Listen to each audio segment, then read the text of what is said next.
बोलो जयकारा बोल मेरे श्री गुरु महाराज की जय। सौभाग्यशाली गुरुमुख हो। दीपक स्वयं को जलाकर दूसरों को प्रकाश देता है। सच्चा साधु भी अपनी शक्ति को व्यय करके लोगों को आत्मिक प्रकाश प्रदान करता है। अपने भाग्य श्रेष्ठ बनाना चाहते हो तो नित्य प्रति सत्संग का नियम बना लो। जिसने अपने एक इष्ट देव संत सद्गुरु की सेवा पूजा कर ली तो समझो उसने भक्ति के सब साधन पूरे कर लिए। जैसे जड़ को सींचने से पत्ते एवं शाखाएं हरी हो जाती हैं, वैसे ही पूर्ण सद्गुरु की सेवा से आत्मा में हरियाली हो जाती है। पूर्ण सद्गुरु का दर्शन तुम्हारी चिंताओं के पर्वत को चूर चूर कर देगा। कई कहते हैं सत्संग स्थान पर जाने की क्या आवश्यकता है, प्रत्येक स्थान का अपना अपना प्रभाव होता है। जैसे शराब खाना, जुआ घर, नित्यशाला का बुरा प्रभाव मन पर पड़ता है, तो सत्संग स्थान के पावन वायुमंडल का प्रभाव क्यों नहीं पड़ेगा। सच्चा सन्यासी किसी पर बोझ नहीं डालता, बल्कि वह कईयों के मन का बोझ दूर करता है। जिन्होंने स्वयं नाम जपने एवं अन्य को नाम जपाने में समय व्यतीत किया है, उन्होंने ही समय का वास्तविक लाभ ग्रहण किया है। लाभप्रद सौदा करना चाहते हो तो संत सद्गुरु से करो, वे असत्य के बदले सत्य देंगे। सद्गुरु तुम्हें जिस वेश में रख के भक्ति करावे वही वेश उत्तम है। मन के कहने पर जिद न करो। हजारों सूर्य चढ़े हो, परंतु बिना सत्संग के अतिरिक्त अंधकार विनष्ट नहीं होता। बेकार को कार्य में लगाना ही उसे उत्तम एवं वास्तविक सहयोग देना है। जो नाम नहीं जपते उनका मन कैसे शुद्ध होगा, और मलिन मन वाला दूसरों की सेवा क्या कर सकेगा। यदि करेगा तो भी छल ही करेगा। किसी को कुसंग से हटाकर सत्संग की ओर ले जाना उसे जीवन दान देना है। करता धरता मालिक को समझकर उनकी मौज अनुसार प्रसन्न रहने जैसा सुख का अन्य कोई साधन नहीं है। गुरु कृपा प्राप्त किए बिना मुक्ति उपलब्ध नहीं होगी। प्रभु की भक्ति जाति पाति पर आधारित नहीं, सच्चे दिल से जो भी उसकी चाह करेगा वही उसे प्राप्त कर लेगा। गीता में भगवान श्री कृष्ण फरमाते हैं कि चेतन मनुष्य के लिए निराकार की अपेक्षा साकार रूप की भक्ति सरल और लाभप्रद है। नदी समुद्र में मिल जाती है तो वही रूप बन जाती है अथवा समुद्र कहलाती है। इसी प्रकार अगर मनुष्य भगवान में लीन हो जाए तो उन्हीं का रूप बन जाए। कभी भी निराश न होवो, आस न छोड़ो, साहस न त्यागो, अपने को अकेला न समझ, ईश्वर को अंग संग समझो। दुखों के पश्चात सुखों की बारी आती है। भक्ति मार्ग में वाद विवाद करना हानिकारक है। यदि कोई जीव मनोरंजन मात्र के लिए वाद विवाद करे तो उससे भी परहेज करना चाहिए। दृढ़ विश्वास एवं निरंतर परिश्रम के समक्ष कोई भी दुख चिरकाल तक नहीं ठहर सकता। यदि कोई मनुष्य प्रतिकूल परिस्थितियां देखकर निराश होकर बैठे जाए तो उसे सफलता कैसे प्राप्त होगी। इसलिए हमेशा साहस से काम लेना चाहिए। जो कोई यह कहे कि मुझसे अमुक काम नहीं हो सकता, तो यह समझना चाहिए कि उसे अपने मालिक की कृपा तथा दया पर विश्वास नहीं है।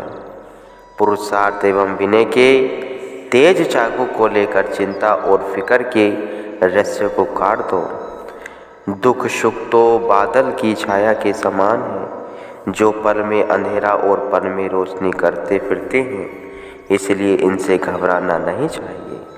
प्रातः उठते यह निश्चय करो कि सारा दिन नाम सुमरन पर प्रसन्न रहूँगा। जो पदार्थ तुम्हारे पास है ही नहीं, उसका सुमरण करने से मन में दुविधा और परेशानी होती है, इसलिए उनका सुमरण करने की अपेक्षा मालिक का सुमरण करो ताकि जीवन शांतिमय हो। यदि कार्य प्रारंभ करने से पहले ही यह कह दोगे कि यह कार्य मुझसे नहीं होगा, तो वह हो ही नहीं पाएगा, और यदि कहोगे कि मालिक की कृपा से अवश्य हो जाएगा, तो वह पहले ही हुआ पड़ा होगा।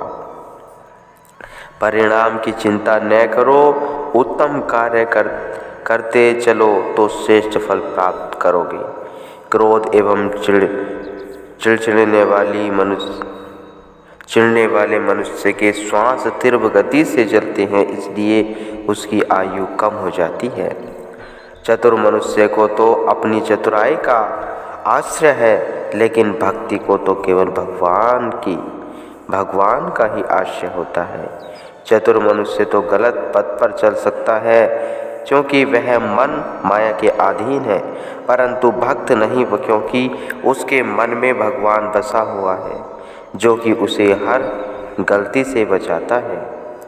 बुद्धिमान मनुष्य वही है जो मन की न मानकर सद्गुरु की मोच पर चलता है। ऐसा व्यक्ति जीवन भर सुखी रहता है और अंत में भगवान में समा जाता है। जिसने यह शरीर बनाया है, उसे जैसा एक अंग भी संसार में चतुर से चतुर कोई भी नहीं बना सकता। जैसे दांत हैं या आँखें हैं, कई कृत्रिम लगवाते हैं, परंतु प्रकृति जैसा सुख उन्हें उपलब्ध नहीं होता। फिर ऐसे चतुर या सुजान प्रभु के आगे तो अनजान बनकर चलना ही समझदारी है। प्रभु ने अपनी मौज अनुसार हमें जिस धर्म में जन्म दिया, उसी धर्म अनुसार नियम पालन करने में ही हमारा हित है। जो हर समय प्रभु से सन्मार्ग दिखाने के लिए प्रार्थी रहता है, प्रभु उसे कभी गलत मार्ग पर नहीं चलने देते। निश्चय करो कि तुम औजार हो और प्रभु कारीगर हैं। किस औजार का प्रयोग कहाँ और कैसे करना है, यह तो कारीगर ही जानता है, स्वयं औजार कुछ नहीं जानता। तुम भी स्वयं को अपने कारीगर सद्गुरु को सौंप दो, वह जैसे चाहे तुम्हें चलाएं। तू की बोली बोलो तो अभाव का आवरण हट जाएंगे। प्रभु से कुछ मांगना चाहते हो तो उचित परामर्श यही है कि वे सदैव अपना सुमरण प्रदान करें। यही याचना करो। किसी बात का निर्णय करने से पहले वास्तविकता को जानने का प्रयास करो। काम करने के बाद पश्चाताप करने से अच्छा यह है कि प्रथम सत्य की वास्तविकता जान लो। स्वयं को सदैव कार्य में संलग्न रखो। व्यर्थ बैठना चिंताओं को निमंत्रण देना है। संसार में कई रोग हैं, परंतु बेकारी जैसा अन्य कोई रोग नहीं है। अच्छा व्यक्ति भी बेकार बैठा रहने पर आज नहीं तो कल बुरा बन जाएगा। बेकार रहने से कहीं वेगार भी करना पड़े तो वेगार रहने से अच्छा है। जिसमें सहनशीलता नहीं है वह साधारण सी बात के लिए ही बड़ा कष्ट खरीद लेता है। जो हो गया है सो हो गया, उसके साथ उसकी चिंता का भी त्याग कर दो। सदैव प्रसन्न वदन रहोगे तो कई कठिनाइयाँ दूर से ही भाग जाएंगी। जो तुम्हारे सामर्थ्य से बाहर है उसके लिए तुम सोचना ही छोड़ दो। जैसे विचार वैसा आचार, इसलिए सदाचार बनने के लिए शुभ विचारों को मन में जगह दो। जब तुम पर एक भी दुख आता है तो रोते चिल्लाते हो, लेकिन जो सैकड़ों सुख तुम्हें मिले हैं, अगर उनका एहसास मानो तो दुख स्पर्श भी न करे।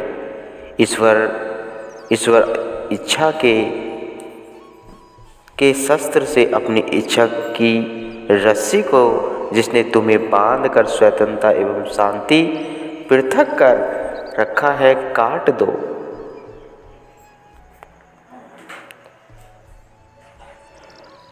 कामना रूपी विष जिसके नसों में मिल जाए, उसका जीवन बेकार हो जाता है।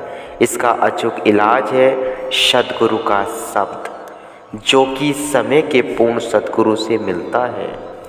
हृदय की बगिया को प्रभु नाम के पानी से सींचते रहो तो वह सदा हरी भरी रहेगी और नेकी की सुगंधि बिखेरती रहेगी।